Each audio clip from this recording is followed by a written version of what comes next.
Yo, what's up YouTube? Dirty Dan Gaming coming back with another Rise of Kingdoms video, and today we are continuing the Commander Overview series playlist that we are building slowly. We're almost through our KVK 2 commanders. Today we are going to be talking about the next wheel commander in your kingdom sequence. This should be a relatively quick video. As always in our overviews, we're going to go over the skills and give a final determination if this commander is worthy of Season of Conquest gameplay. So let's jump into him and check him out right now.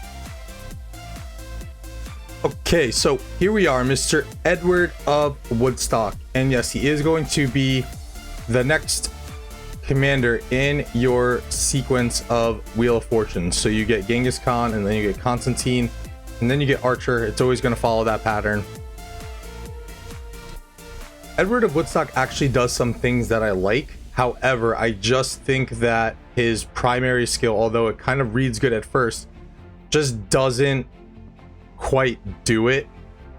So let's go ahead and check out the skills. So first skill is going to be Archer's Honor, rage requirement of 1350. This is by far the most rage requirement that any commander in the game is going to need. We do have some commanders that lower the rage requirement, like Khan and XY. They have a lower base requirement, and they also have some skills that lower that even further as well. However, Edward's skill just doesn't like rage generation. So you are going to deal a massive 2500 direct damage factor to a single target. But when using an active skill, troops led by this commander lose 300 rage. It will not drop below 0. So on top of being like 13 to 14 turns to fire off your skill, after you fire the skill off, you're going to lose 300 rage. Look, he does a good amount of damage, and again, he has some things that are going for him that are pretty good, but I just think that there's not enough rage being generated here to warrant him really being usable. Until we get maybe an Archer commander that's going to be like an XY or be like a Genghis Khan, where it's going to lower the rage requirement, and then maybe if you get like a proc Horn of Fury, he might be somewhat relevant.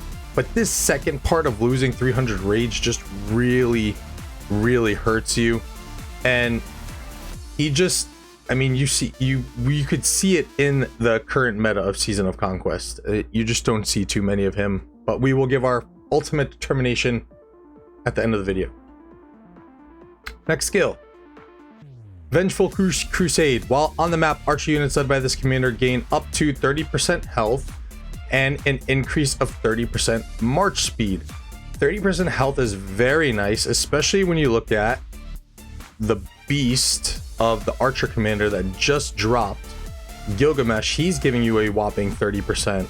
So that is going to be the highest health buff for archers in the game. So again, like I said, he's doing some things well, and increased march speed is always a good thing. You always want a little bit of extra march speed because there's so many skills from all the commanders that are reducing march speed, that are trying to slow you down. So anytime you can get a little bit of march speed, it's always a good thing. And who doesn't like to get from point A to point B a little bit faster? Third skill, Crusade's Campaign. When troops led by this commander consist of only archers, they deal 25% increased skill damage. At the same time, archers deal up to 5% increased damage to infantry units. Again, more good things here, but it's just not enough to counteract the fact that his rage requirement is just so damn high. Like, I can understand the concept because his active skill does so much damage, but you're just really hindering yourself with the use of your secondary commander, where they don't really necessarily have things that are going to make or that are going to warrant a higher rage requirement. So again, he does some good things, but just not enough. When the army led by this commander has 70% or more units remaining, this is the fourth skill, by the way, Lemojis Ambush. When army led by this commander has 70% or more units remaining, increases attack of archer units by up to 40% and decreases defense by 10%. We can see a little bit of a double C flare here, where you're getting a buttload of attack stats, but you are losing a little bit of defense. A little bit of defense reduction isn't horrible, I guess, but 40% archer attack just isn't really that exciting to me. If this was more of like an anti-swarm function, then it would be much better. You will see in your KVK2 and your KVK3 that Edward and Tamiris, they are a rally meta, without a doubt. However, the only problem with them and most archers, or anything that's not infantry, is that it's very easily swarmed. I know in our KVK2, we swarmed about 95% of the rallies that came at us. We never launched a counter rally. It was just much more efficient for us with field control to just swarm down a rally with, 15 to 20 marchers. Until Attila comes, you really aren't seeing a lot of anti-swarm mechanisms for commanders.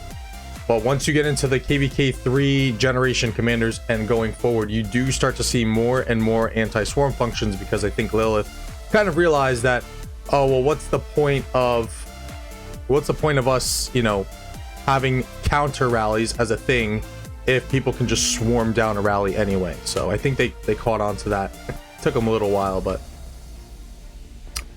still pretty good. Next, expertise skill. For 2 seconds after using an active skill, all normal attacks and counter attacks deal 50% increased damage. So there is a little bit of an anti-swarm function here, where your counter attack is going to deal 50% increased damage, but it's only for 2 seconds after using an active skill, and it takes so damn long for you to launch the active skill anyway. You're going to be seeing this effect maybe in about, let's say, 10 to 12 seconds on a good day for your active skill to proc off. You're only gonna get it for 2 seconds. Like, I don't know, it's just there's no cohesion between this skill and this skill. So he does have a little bit of anti-swarm, but it's not nearly enough of what you need. So all in all, again, like I said, there are some things that work for Edward pretty well. He has some tankiness in the health department. He has some march speed. He has a stupid amount of a nuke. He has by far the highest nuke in the game. You're getting increased skill damage, getting increased damage to infantry units. That active skill just takes so long to fire off. And if you're using him as a secondary commander, you're only going to be dealing 950 damage, or up to 1250, which is right there with Boudica.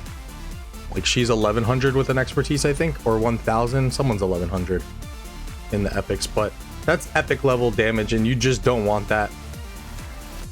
So as I stated, I don't know if I stated in this take or the first take that I did for this video, but this is going to be a little bit of a shorter video, just because he doesn't really have many things that we weren't talking about. So all in all, ultimate conclusion for if he is worthy of Season of Conquest gameplay, Edward of Woodstock gets my dirty 2 thumbs down. Don't even worry about this commander. Even if you are an archer player, I would say just skip him entirely.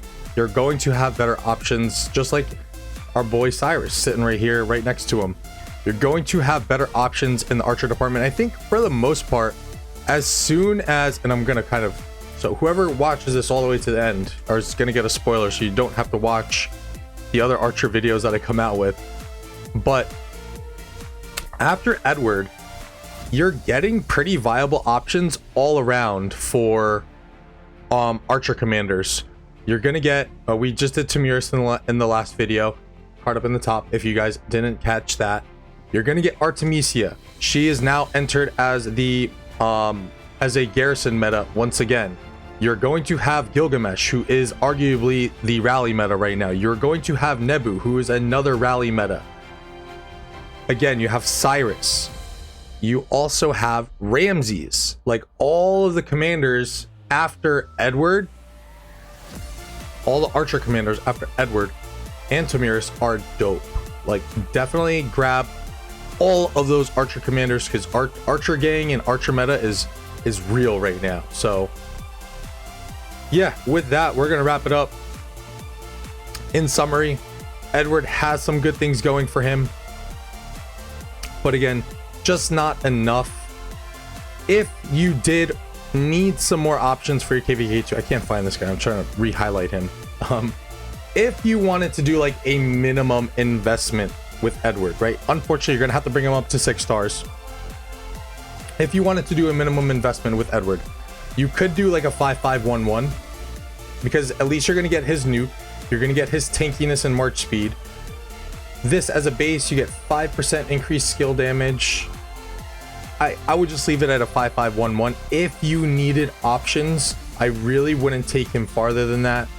This is a poo-poo skill, I think, in my opinion, more for conditional to a rally, and this is a poo-poo skill too. So if you need the options, 5-5-1-1 Edward, and you're good to go. But honestly, I would shelf him. I would shelf him until maybe we get better accessories, or you know, you have a proc Horn of Fury. There are just really not a lot of things that are helping him be good and be a top tier commander. So again, in summary, some good things going for him, but just not enough to invest in as a season of Conquest commander. He does get the dirty 2 thumbs down.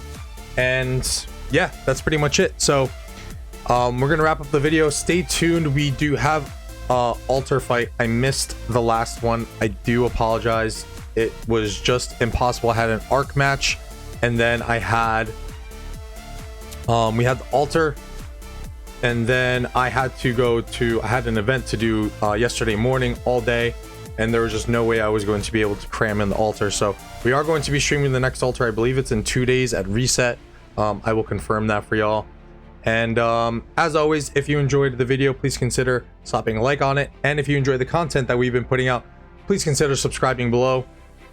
It helps the channel out a ton, and it's totally free. And also, sneak peek, we are going to start streaming a new game, so more to come on that. I have to see. I don't know if I'm gonna be able to use the emulator for it, but I found a new game and I think I'm in love. So this is going to be a nice thing that I can play while we're in between off seasons of KVK. So stay tuned for that. Some exciting things coming for the channel, and as always, thank y'all so much for the support. Greatly appreciate it. And with that, love y'all. I'm out. Peace, and enjoy the rest of your week. Have a good one.